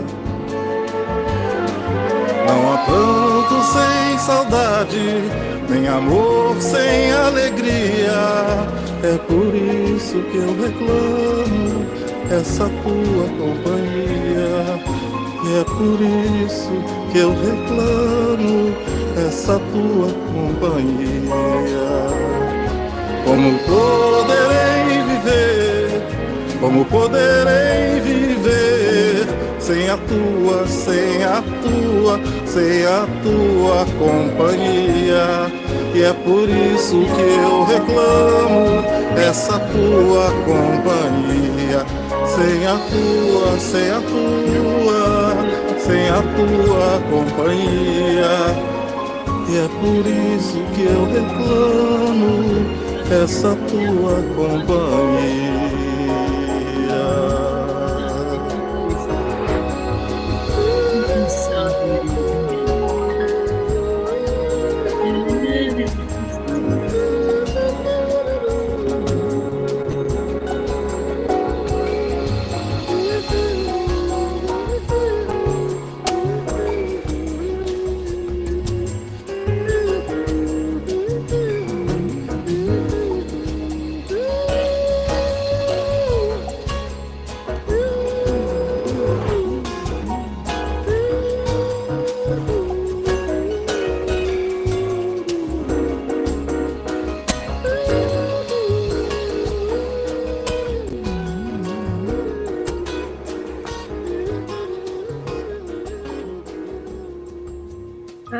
O vídeo que acabamos de assistir é do mineiro Milton Nascimento, inclusive música e letra. Vamos degustar os seus versos. A minha alma chorou tanto que de pranto está vazia, desde que aqui fiquei sem a sua companhia. Não há pranto sem saudade, nem amor sem alegria. É por isso que eu reclamo essa tua companhia. Como pode um peixe vivo viver fora d'água fria? Como poderei viver sem a tua companhia? Como poderei viver sem a tua companhia? Obrigada. Que maravilha. Depois passa para a gente. Maravilha. Porque eu gosto. Hoje é aniversário de Milton Nascimento. Sim, eu sei, é aniversário dele. Pronto, pois um abraço a todos. Kátia, um beijo bem grande, Kátia. Abraço, Dom Vicente. Obrigada a todos, foi uma noite maravilhosa. Precisava ouvir. Obrigado, Janete. Do que acabou de ouvir, do que acabou de ver. Se você gostou, divulgue. E além de divulgar, inscreva-se no canal TV MTC. Simples assim. Aperte no botão inscreva-se. E assim você está fortalecendo um instrumento de formação e de informação da classe trabalhadora, das trabalhadoras cristãs, dos trabalhadores cristãos. Contamos com essa sua colaboração.